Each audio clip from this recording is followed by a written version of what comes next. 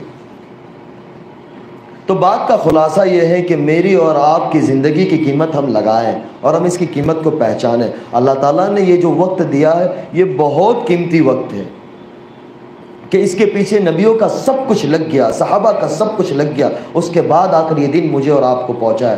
ہمارا دین، ہمارا سال یہ محرم کا وقت یعنی مہینہ چل رہا ہے، یہ بھی قربانیوں کے ساتھ ہے. اور آخر ذی الحجہ وہ بھی قربانی والا ہے کہ یہاں نبی علیہ الصلوۃ والسلام کے بچوں کے اہل بیت حضرت حسین رضی اللہ تعالیٰ عنہ کہ اللہ کے نبی صلی اللہ علیہ وسلم نے کہا کہ حسین مجھ سے اور میں حسین سے ہوں رضی اللہ تعالیٰ. کہ کتنی محبت، بے انتہا محبت کہ اللہ ان سے جو محبت کرے گا آپ ان سے محبت کریے گا، اور اللہ جو ان سے بغض رکھے گا آپ ان سے بغض رکھیے گا. انتہا درجے کی. لیکن قربانی لگا دی. 72 افراد اپنے خاندان کے، حضرت علی نے حضرت فاطمہ کے بعد جو نکاح کیے تھے ان کے ساتھ 6 بیٹے یعنی 6 بھائی ساتھ میں شہید ہو گئے۔ یہ کوئی چھوٹی معمولی قربانی ہے کہ 18 19 افراد اپنے گھر کے اہل بیت نبی علیہ الصلوۃ والسلام کے خاندان کے۔ میرا اور آپ میرا بول لینا، آپ کا سن لینا بہت آسان ہے۔ اور آخری مہینہ حضرت ابراہیم علیہ الصلوۃ والسلام نے کیسے قربانی، کیا آدمی تصور نہیں کر سکتا؟ یعنی قربانی کے دنوں کے اندر بکرا ذبح ہو رہا ہوتا ہے تو کمزور دل والے میرے والد صاحب نہیں دیکھ سکتے، کوئی ہوتے یعنی وہ نہیں دیکھ سکتے ہم، یعنی کسی کو پتھر لگ جاتا ہے، کوئی بائک سے گر جاتا ہے تو کوئی بھی ہمارا یعنی جذبہ وہ ہوتا ہے کہ ہم اس کو چھوڑ کے آگے نہیں جا سکتے کہ یار اس کو پہلے ہاسپٹل ہم پہنچائے، اس کی تیمارداری کرے، اس کی علاج کروا لے۔ کوئی بھی انسان ہوگا دنیا میں، یعنی ایک انسانی فطرت ہے، لیکن اللہ کی طرف سے حکم آ گیا کہ ابراہیم اسماعیل کی محبت آپ کے دل میں جگہ پکڑ لی ہے۔ اور جب اٹھا کر کہا کہ اللہ یہ اسماعیل نہیں، ایک اسماعیل نہیں 100 اسماعیل آپ کے نام پر قربان، کیا وہ یعنی کیا وہ جذبہ ہوگا؟ 94 سال کی عمر ہے، یعنی آج کا بڈھا مرغی نہیں پکڑ سکتا، وہ بیٹے کے بال پکڑ رہا ہے اور ذبح کر رہا ہے، کیا قربانی ہوگی؟ اس امت کو اللہ تعالیٰ نے دنیا کے اندر لانا تھا، نبیوں کی قربانی ایک فاؤنڈیشن ہے کہ اس نبیوں کی قربانی لگی ہے، پھر جا کر یہ امت وجود میں آئی ہے کہ آپ علیہ الصلوۃ والسلام کہ اللہ تعالیٰ نے آپ علیہ الصلوۃ والسلام کا اگر دنیا میں آنا مقصود نہ ہوتا تو دنیا کا نظام مقصود نہ ہوتا، کہ یہ کائنات کا جو یہ نقشہ نظر آ رہا ہے مجھے اور آپ کو، یہ اللہ کے نبی صلی اللہ علیہ وسلم کے طفیل میں ہے کہ اگر اللہ کے حبیب صلی اللہ علیہ وسلم کا دنیا میں آنا مقصود نہیں ہوتا تو یہ کچھ چیز نظر نہ آتی۔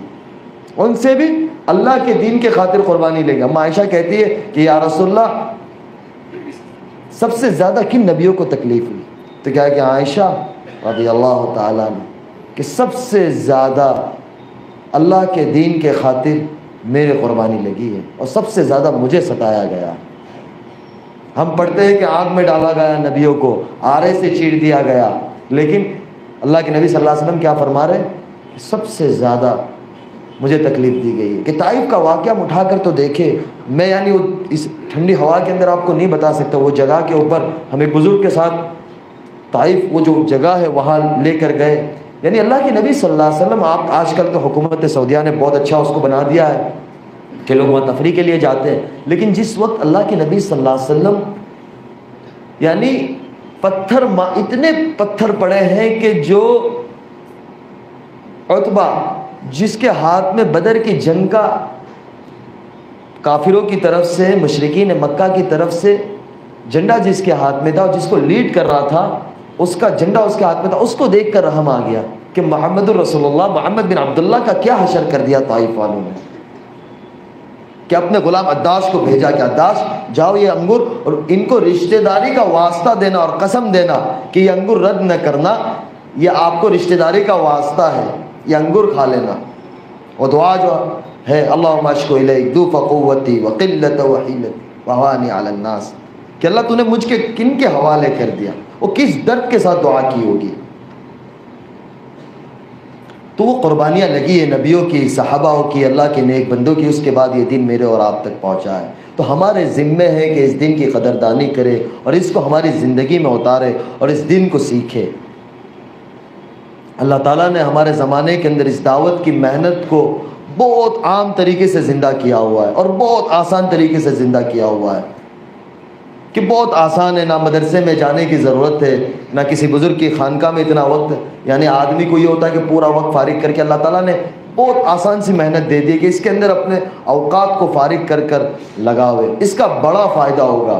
لوگ کہتے ہیں ہمیں آگے کہ یار یہ جو اللہ کے راستے، مجھے ایک بہت بڑا آدمی انڈسٹری کا کہنے لگا، بولے مولانا ایک چیز سمجھ میں نہیں آتی کہ یہ اللہ کے راستے میں جا رہے ہوتے ہیں اور ماشاءاللہ ان کے بچے بھی 4-5 ہوتے ہیں اور یہ 4-4 مہینے چلے جاتے ہیں، 40-40 دن چلے جاتے ہیں، ان کا گھر کیسے چلتا ہے؟ بولے ہمارے پاس لاکھوں کروڑوں روپے کی پراپرٹیز ہے اور ہماری انکم بولے مہینے میں 2 کام ہو جاؤ تو پورے سال کا خرچہ نکل جاؤ، لیکن 2 کام نہیں ہو، ہمارا ٹارگیٹ نہیں پورا ہو تو ہمیں ایسا لگتا ہے کہ ہم فقیر ہو گئے۔ یہ کیسے نکل جاتے ہیں؟ اور یہ کام کاج اکثر ساتھی کام کاج بند کر کے جاتے ہیں۔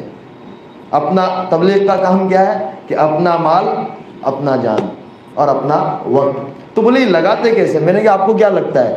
تو کہنے لگا پہلے تو یہ لگتا ہے، تو میں نے کہا کتنوں کو کون دے گا؟ کتنوں کو کون دے گا؟ دنیا کا کوئی چپا ایسا نہیں ہے کہ جہاں اللہ تعالیٰ نے اس دعوت کی محنت کو زندہ نہیں کیا ہو. ہر جگہ کے اوپر کالا ہو، گورا ہو، عرب ہو، عجم ہو، انگلش جاننے والا ہو، اردو جاننے والا ہو، جو زبان جاننے والا ہو، یعنی ہر جگہ پہ چلا. اور ایک خصوصیت یہ ہے کہ اللہ تعالیٰ نے اس مبارک محنت کو اس زمانے میں ہمارے ملک سے چلایا. یعنی اللہ تعالیٰ نے ہمیں کتنے پیارے ملک میں رکھا ہے کہ ہدایت کی ہوا کو اللہ تعالیٰ نے اس زمانے میں ہمارے ملک سے اٹھایا کہ مولانا الیاس صاحب کو اسی ملک کے اندر پیدا کیا اور اسی ملک سے اللہ تعالیٰ نے اٹھایا اور اللہ تعالیٰ نے اسی ملک سے اس محنت کو زندہ کیا. یہ کتنی بڑی بات ہے. تو میں نے ان کو کہا کہ یہ صرف انڈیا میں نہیں. بولا ہاں وہی کہہ رہا ہوں کہ میں دبئی تھا تو دبئی جا رہی تھی جب وہ بولے تھیلا پوٹلا اچک کے جا رہے ہوتے، بولے ہم کو ایسا لگتا ہے کہ یعنی ویسٹ کوٹ کا یا ٹی شرٹ کا یا شرٹ کا بولے استن بھی آئین بھی اوپر نیچے ہو جاتی ہے تو ایسا لگتا ہے کوئی دیکھ رہا ہے. بولے ان کو کوئی پرواہ نہیں ہے. بولے میں نے کہا ان کو کوئی پرواہ نہیں ہے. بولے کہیں بھی بستر لگا کے سو جاتے ہیں. میں نے کہا بس سو جاتے ہیں. اور پھر کہنے لگا مجھے کہ یار میں بڑا تعجب کرنے لگا کہ اس میں ایک سائنسدان تھا اور ایک کمپنی کا مالک تھا. تو میں نے کہا اس میں کون سی بڑی بات ہے بھائی، ہمارے یہاں تو ماشاء اللہ سب ہوتے ہیں، غریب بھی ہوتا ہے، امیر بھی ہوتا ہے، سب ایک ہی سب میں سوئے ہوتے ہیں اور سب ایک ہی طرح سے کھانا کھا رہے. بولے یار یہ بڑی بات ہے یار. ہمارے یہاں ہوتا ہے کہ جس طریقے سے کس کو ملنا ہوتا ہے تو اس کا وقت تعلق ہوتا ہے. میں نے کہا یہی تو اللہ تعالیٰ نے، اللہ کے نبی صلی اللہ علیہ وسلم نے اس چیز کو ختم کی تھی کہ دنیا میں بسنے والے ہر انسان ایک برابر ہے، کہ اللہ کے بندے ہیں اور اللہ کے پیارے حبیب صلی اللہ علیہ وسلم کے امتی ہیں. تو بولے یہ بڑی تعجب کی بات ہے لیکن ان کے گھر کا خرچہ. میں نے کہا یار یہی تو سوچنے کی بات ہے. میں نے کہا یار میں آپ کو جتنا بھی بتلاؤں گا نا اس کی فضیلت آپ کو سمجھ میں نہیں آئے گی، آپ ایک دفعہ میرے ساتھ چلو. تو میں نے کہا مزہ آئے گی آپ کو. بولے یار یہ مشکل چیز ہے. میں نے کہا یہ جب ایک دفعہ آپ اس کو شہد کی انگلی چک لو گے تو آپ کو پتہ چلے گا. میں نے کہا شہد دیکھ کے کیسا مکھی دیکھ کے ڈر لگتی ہے لیکن اس کو جب نکالتے تو کتنا میٹھا ہوتا ہے. میں نے کہا ایک دفعہ آپ آؤ گے تو اس کا پتہ چلے گا. تو مطلب کہنے کی بات میری یہ تھی کہ لوگ اس وقت اللہ کے دین کی طرف آ رہے ہیں اور اللہ تعالیٰ ہدایت کی ہوا کو چلا رہا ہے. بس اس کے اندر ہم سوار ہو جاوے، اپنے اوقات کو فارغ کرے اور اپنے آپ کو اس کے اندر لگاوے. اللہ تعالیٰ ایسے کام لے گا. یہاں پتہ نہیں ہے کہ کل اٹھ کے کون کس ملک میں جاتا ہے اور اللہ تعالیٰ کب کس کو کس عہدے پہ بٹھاتا ہے اور اللہ تعالیٰ کب کس سے کیا کام لیتا ہے. تو ضرورت یہ ہے کہ ہم اللہ سے مانگے، نماز کا اہتمام کرے. نماز بہت بڑی دولت ہے جس طریقے سے میں نے بتایا. یعنی میرا یقین کیونکہ ہم مدرسے میں پڑھتے تھے تو وہ ایک اساتذہ کی نگرانی ہوتی تھی، استادوں کی ایک نگرانی ہوتی تھی، گھر آتے تھے تو والدین کی ایک نگرانی ہوتی تھی، ایک ماحول ہوتا تھا نا. لیکن وہ یہ کہتی کہ مجھے ہدایت جو اللہ تعالیٰ نے ٹوٹی پھوٹی دی اور اللہ تعالیٰ نے اس دنیا سے چھوڑ کے ہدایت، تو اللہ کے یہاں ہی پتہ ہے کہ کون مقبول ہے اور کس کو قبول ہے اور کون مردود ہے. وہ اللہ ہی کے آنکھ بند ہونے پہ ہی پتہ چلے گا. لیکن بولے ظاہر سے نقشے سے جو اس طرف سے اس طرف آ گئی تو وہ ایسا لگتا ہے کہ اس نماز کی ہی برکت ہے اور اس میں کوئی دو رائے نہیں ہے. لیکن میں ایک تجربے کی بات آپ سے بتا رہا ہوں. میں چاہے جتنے بھی اس کے اوپر بات کروں لیکن وہ جو فضائل ہے وہ باقی ہے. لیکن ایک زندگی کے اندر ایک میرے ساتھ، یعنی میرے ساتھ وہ زندگی جڑی ہوئی ہے، اس لیے میں آپ کو بتلا رہا ہوں. اور پھر یہ بھی ہے کہ بھائی وہ جو چیز کہ کوئی بات پیش آ جاتی ہے، جیسے کہ سفر ہوتا ہے، کوئی چیز ہوتی ہے، بولے 2 رکعت پڑھ لیں گے انشاءاللہ، اللہ سے مانگتے اللہ مسئلہ حل کر دے گا. تو وہ 2 رکعت پڑھے گی اللہ تعالیٰ، میں یعنی آپ کو بتلا نہیں سکتا کہ وہ مسئلہ حل ہو جاتا ہے. اس یقین کے ساتھ پڑھتی ہے. تو اللہ ان کے لیے بھی، اللہ ہمارے لیے بھی ہے. شرط یہ ہے کہ ہم اس طریقے سے بن جاؤ اور اس کے اوپر آ جاویں. بس میں تو چند کارگزاری سامنے آپ کے سامنے عرض کرنے آیا تھا. آپ حضرات کو اللہ تعالیٰ بہت جزائے خیر دے، آپ وقت نکال کر آئے اور تشریف رکھے. اور سارے علماء کرام کا دوبارہ مولانا عبدالرزاق صاحب کا بہت شکریہ دل سے ادا کرتا ہوں کہ اللہ تعالیٰ ان لوگوں کو بہت جزائے خیر دے کہ ہمیں یہاں بلایا. اب یہ بتلائیں کہ ہمارا بھی آنا کچھ قبول ہو جاوے. کہ میں بمبئی تھا کل پورا دن، رات میں اپنے علاقے پہنچا انکلیشور، وہاں سے یہاں آیا، تو ہمارے لیے بھی کچھ نجات اور ذریعہ آخرت بن جاوے. اب اس میں بتلایا کہ 4 مہینے کی کوئی ارادہ کرے. ماشاءاللہ دیکھیں سب سے بڑی بات ہے کہ اللہ تعالیٰ نے ہمیں زندگی ایک امانت دی ہے. بہت ساری زندگی کا ایک بڑا حصہ گزر چکا ہے. 30 سال 40 سال 50 سال، ایک سال کے اندر 3-4 مہینے ہوتے ہیں. 10 سال کے اعتبار سے 30 اور 40 سال کے اعتبار سے 120 4 مہینے دنیا کے اوپر پتہ نہیں کہاں لگے ہیں. تو اللہ کے راستے کے اندر تھوڑا سا وقت گزر جائے گا. یہ ہماری اپنی زندگی کے لیے بڑا کارآمد، بچوں کے لیے، آنے والی نسلوں کے لیے اور پوری انسانیت کے لیے کہ اللہ تعالیٰ نے ہمیں پیدا اس لیے کیا ہے. اس لیے دوستو یہ ہم بھی نیتیں کریں. بہت سارے دنیا کے اندر لوگ بڑے اپنی دنیا کو چھوڑ کر اللہ کی طرف آ رہے ہیں، اللہ کے راستے کی طرف آ رہے ہیں. ہم بھی یہ نیت کریں کہ انشاءاللہ ہماری اپنی پچھلی زندگی سے آنے والی زندگی کو ہم انشاءاللہ بہتر بنائیں گے. یہ سارے اپنے دل سے نیت کریں اور آئندہ کے عزائم کریں کہ نہیں انشاءاللہ مجھے اپنی زندگی کے اندر اب آگے ایک ٹارگٹ بنا کر، ایک ہدف بنا کر اور کسی کو آئیڈیل اور نمونہ بنا کر اپنی زندگی کو گزارنا ہے انشاءاللہ. تو ہمیں نہیں معلوم کہ اللہ تعالیٰ نے ہمارے پیچھے کتنی ہزاروں اور لاکھوں کی ہدایت کو چھپا کے رکھا ہے. اس لیے نیتیں کریں, ارادے کریں کہ نہیں انشاءاللہ ایسا نہیں ہے کہ کل صبح سے یا اسی ہفتے اپنے چلے جانا, اپنی ترتیب بنا کر ارادہ کرے. ارادہ کرنا اللہ کے ہاتھ, یعنی ارادہ کرنا ہمارے ہاتھ میں, نکالنا اللہ کے ہاتھ میں. میرے ہاتھ میں نہیں ہے کہ میں کسی کو لا کے 2 رکعت کے لیے کھڑا کر سکوں. 120 دن اور 40 دن یہ کیسے ہو سکتا ہے؟ یہ اللہ ہی نکالے گا. ارادہ کرنا ہمارے ہاتھ میں ہے. اس سال کے آخر یا اگلے سال 21 اور 22 کے اندر. جی مولانا, اپنے دل کے اندر اللہ جانتا ہے اور اللہ کو دکھانا ہے اور انسانیت کا بھلا چاہنا ہے کہ یہ انسانیت گناہوں کے دلدل سے نکل کر اللہ کی طرف آ جائے. اس کے لیے ایک محنت, ایک کوشش ہے. جیسے مولانا بھی بیان کے اندر بھی بات بتایا, اللہ کے نبی صلی اللہ علیہ وسلم کا طائف کا واقعہ بتایا, جو قربانی بتائی, ایک فیکٹ ہے, ایک حقیقت ہے. یہ کوئی ایک قصہ کہانی نہیں ہے, بلکہ ایک بیتی داستان ہے کہ جو ہمارے رسول اللہ صلی اللہ علیہ وسلم کے ساتھ ہوا ہے.